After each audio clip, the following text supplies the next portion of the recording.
Thank you. Order. We have now reached the moment of interruption. The notice on the topic for adjournment debate was submitted by the Honourable Member for Halifax Citadel Sable Island and reads as follows. Whereas every day we hear from Nova Scotians who are worried about what this government's reckless financial management and now budget cuts will mean to their jobs, their families, and their communities, and whereas the Premier and his ministers have not explained to Nova Scotians what exactly is being cut, why some revenue-generating industries are being targeted rather than supported, and whereas the government's own fiscal stability plan predicts double the cuts next year and triple by 2029-2030, making the lack of clarity and accountability troubling and dangerous going forward. And Nova Scotians don't ask for much, but right now they're asking for answers from this government. Therefore, be it resolved that this government must stand and explain to Nova Scotians how this budget that so clearly punches down came to be. I recognize the Honourable Member for Halifax Citadel Sable Island. Thank you, Madam Speaker. This government likes to excuse their poor financial management by saying times are tough. Well, times are tough all over, and other provinces are managing during tough financial times without a credit downgrade, without punching down and gutting programs for the most vulnerable, without shutting down museums that hold our history. But I wonder, do other provinces have a government that spends wildly outside its legislative approved budget year over year over year, the infamous additional appropriations? The answer actually is no. Because as the Auditor General has recommended, as we have called for, we need to update our legislation. Across the country, other governments are able to react, but they also account in their legislatures. I have been curious about why there has been so much resistance, why this Minister of Finance and the one before refused to make this simple change to the legislation, so we have the best Finance Act we can have. But now we know, all Nova Scotians know, because the Premier today said that he would do what he wants, when he wants, by using additional appropriations. And he looked quite proud of himself when he said it.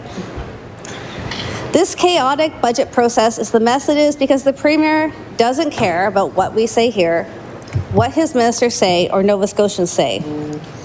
He's going to do what he wants with Nova Scotians' money. And look where it has gotten us. I am sure my disbelief is shared that an accountant turned Premier would have done the damage that has been done.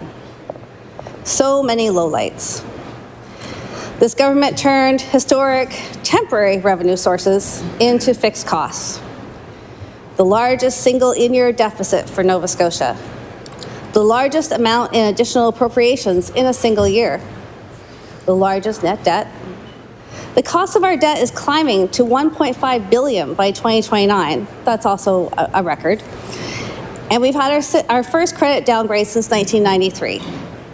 And guess what that means? Actually, it'll get more and more expensive for us to borrow money. And this Premier doesn't seem to care. Madam Speaker, is this the blue noser way? I don't think so. Nova Scotians work hard, they budget their money, they struggle, and they expect their government to do the same.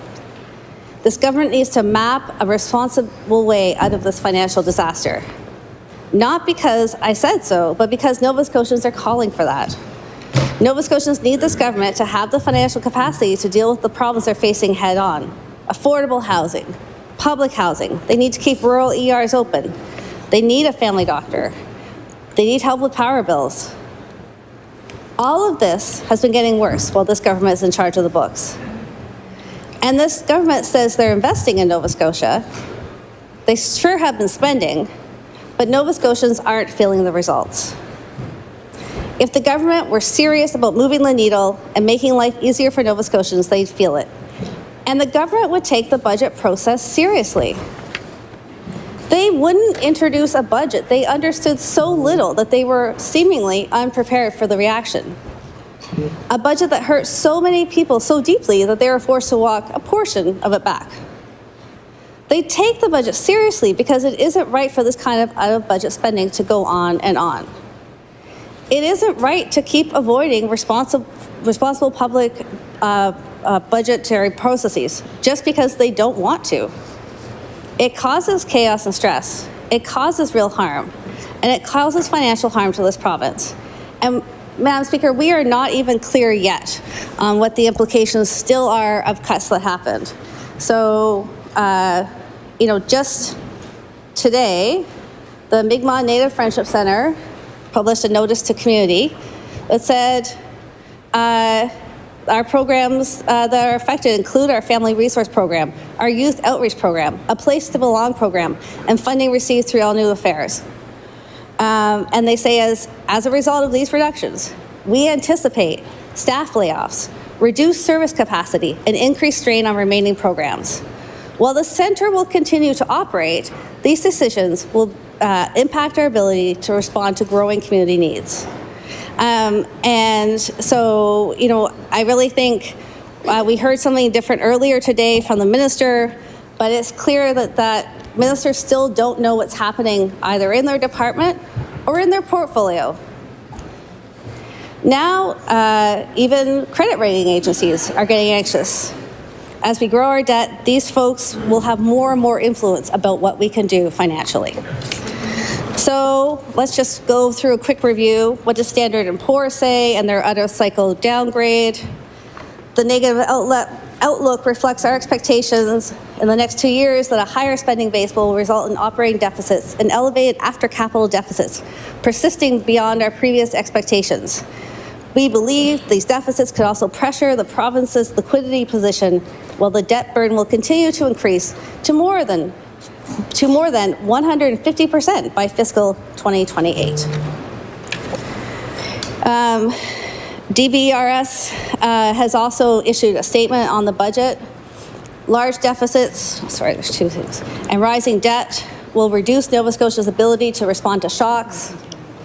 Budget 2026-27 introduces a fiscal stability plan aimed at slowing expense growth and align it with revenue growth, but there's no plan to return to balance. Large deficits, record capital spending, and a prior accounting adjustment are pointing to a meaningful higher debt outlook. And they go on to say, although it's still early in the provincial budget season, Nova Scotia's deficit is likely to be the widest amongst all provinces on a Morningstar DBRS adjusted basis. What does Scotiabank have to say about the budget that was tabled? Nova Scotia's budget 2026-2027 sees a deterioration in the budget balance over the forecast horizon amid higher spending and a weaker economic outlook that weighs on revenue growth. RBC also weighed in, noting that the deficit, knowing that it's a stark shift from last year's deficit reduction plan, noting that the debt to GDP ratio will breach the government's 40% guardrail by 2027-2028 and climb to 45.7% by 2029. This budget needs to be reviewed from top to bottom. Communities need to be engaged. We need extended estimates deliberation. That might seem like a fanciful statement. With my business before I was elected, I had an accountant. I had a bookkeeper. I had an accountant. Got audits done. The whole thing.